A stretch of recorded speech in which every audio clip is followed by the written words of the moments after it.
And I'm so glad that you're here with me. Don't forget to click above and subscribe to this channel. Today I want to talk about a video that has went viral. It's the video about the young girl that was on the bus and got punched. I saw the video of the incident. I saw the newscast of interviewing the young lady, and then I saw Instagram, Twitter. I mean, just went crazy with this thing. Then I saw something on Instagram that just tied all this together, so I thought I should talk about it briefly. So I wanted to say this. What happened to that girl? The girl, I believe, is 25 years old. If you're not familiar with what happened, apparently this girl got on the bus. She had a book bag, so now I'm starting to question if she was 25 or not. But she was trying to get the fare out of her book bag. The bus driver stopped the bus in order for her to get her fare, and then they broke out into this argument. She hit him, and then he decided to hit her back. And one of the things that he was saying was, she gonna act like a man, I'm gonna treat her like a man. And it was so disturbing to me to even see a young woman talk like this and then talk like this to a man. But it's so commonplace now that women have got this like thought in their mind that they gotta act like a man, or they have to portray themselves to have manly traits in order to communicate with men, and that's really far from the truth.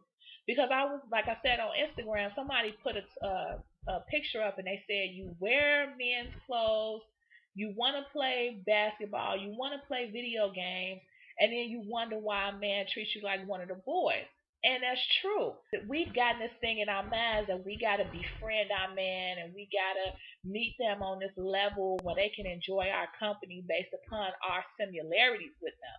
And, that's not always the case. It's really sometimes the differences that men and women have that draw us together and inspire each other to do whatever. It's not necessarily you got to play basketball. Men want women. They don't want one of the guys. And then you put yourself in this position where you become a friend and you get all jacked up because you like him. We all know that scenario. We've done that in our younger days. So don't do that. Be a woman, be a young lady, be a girl, and treat men accordingly. But this whole situation was so horrible. It was just, the man was a bus driver for 22 years. He said he had a daughter. He said he had a granddaughter. So obviously he had a family.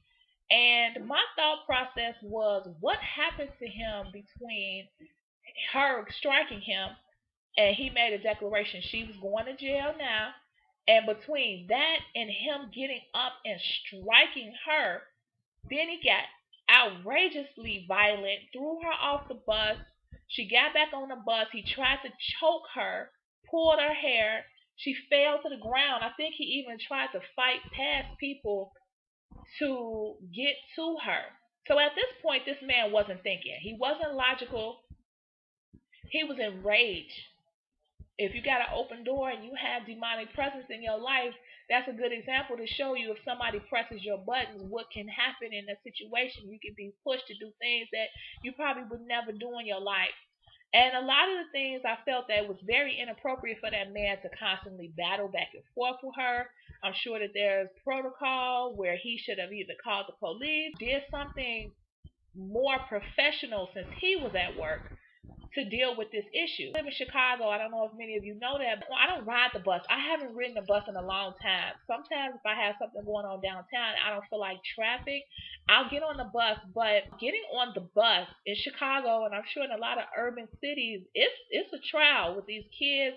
They're disrespectful, they're violent, they're angry, they're high. It's a lot of things going on, and then bus drivers and pedestrians and senior citizens are really at risk. And the whole issue that I want to really discuss and talk about is the fact that this young woman was not being a woman. She was not being a lady. Now, I've had instances where I've gotten into arguments with a man, and just my decision to pull back and humble myself and maintain my integrity and my etiquette has really stopped the whole issue. We need to really get ourselves in a position to stop challenging men. Stop thinking that we could fight them, because the girl was like she was gonna fight him and she was gonna fight everybody. But when the second that man got up, she inched back. He had to walk to her. So she wasn't trying to fight him in his face, trying to go toe to toe with him. She was just talking. So it's like, why is it this thing with women where we feel like we could challenge a man, we could talk crazy to a man, we could talk crazy to each other, and that's okay. It's not okay. And it has a lot to do with our tapping into who we were created to be. We were created in God's image and His likeness, and that's holiness and in righteousness. This issue would have never escalated to where it did if this young girl would have decided to act like a lady, to have some etiquette, because she wouldn't argue with him, he wouldn't argue with her. Now, it's not her fault, because a man should never decide to become violent towards a woman, but she did play a role in this incident. And it was very shocking to me, her demeanor and her conversation in the newscasters when she was getting interviewed. She wasn't talking crazy, she wasn't cursing. She had the ability to maintain and have a normal conversation with an adult. She just chose not to. And that has a rebellion, that has a lot to do with authority figures, that has a lot to do with discipline, etiquette, understanding who you are, understanding who a man is in your life, not challenging men. And a lot of our young women are lacking that for a lot of reasons. And I'll probably make another video on why women are so aggressive towards men. I think we had a whole generation of women that were depressed and saddened by the relationships that they had with their fathers or a lack thereof.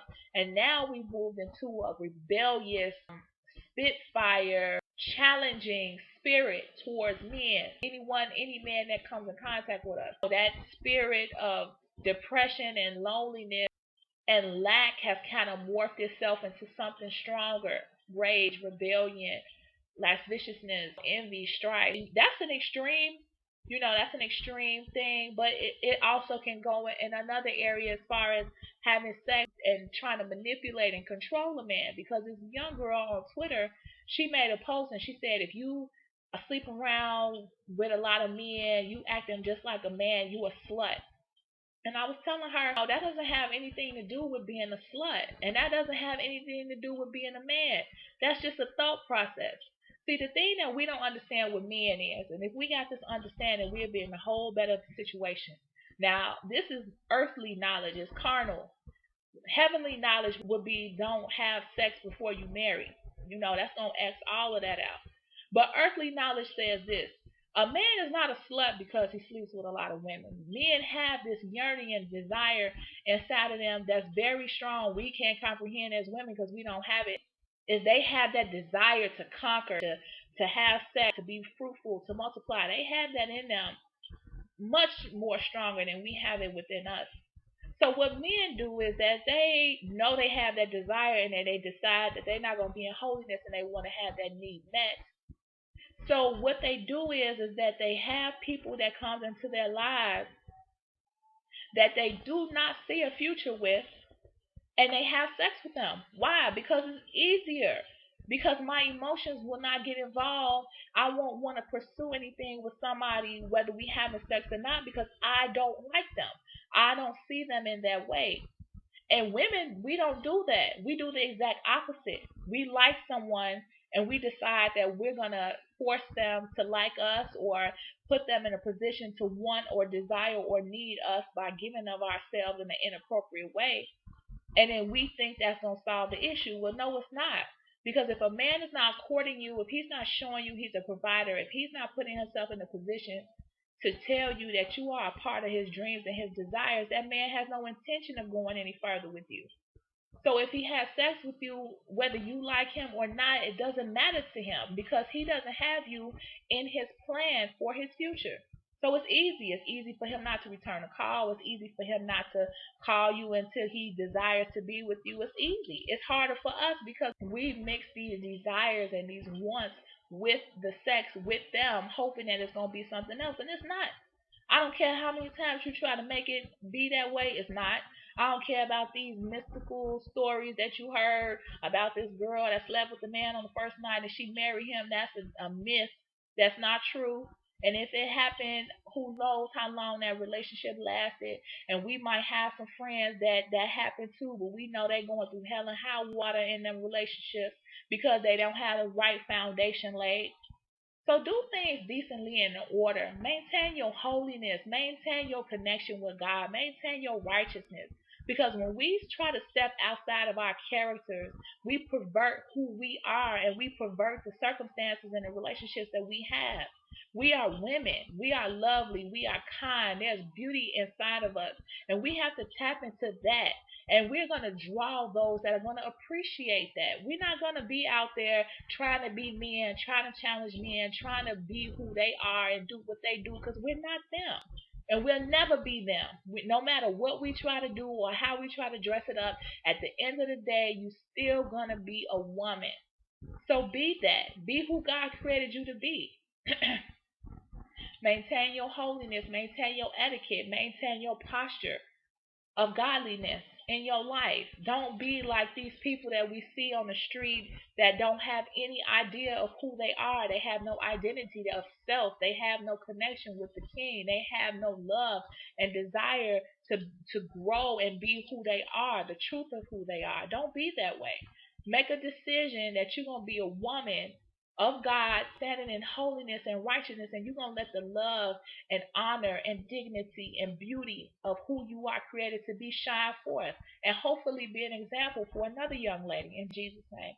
I just want to take this opportunity to pray for both families because I'm sure this man's life is destroyed by, this incident. He probably lost his job. He was working there for 22 years, so I'm sure he's having some issues. They're probably going to get sued. He's embarrassed. He's shameful. He's mentioned that he had a daughter and a granddaughter, so I'm sure he's ashamed of his actions and thinking back on what he did, probably full of regret. So let's just keep these two families, this man and this young lady, in our prayers and just pray that the will of the Lord comes upon their life. They learn something from this situation and that all things are working together for good in their life. That the enemy tried to make this situation a bad situation for the both of them, but that hopefully God would get the glory and that it'll work together for the both of them in Jesus' name. Thank you so much for watching. I'm so happy that I had this opportunity to speak with you and I can't wait until the Lord allows me to see you again. Bye. I can take the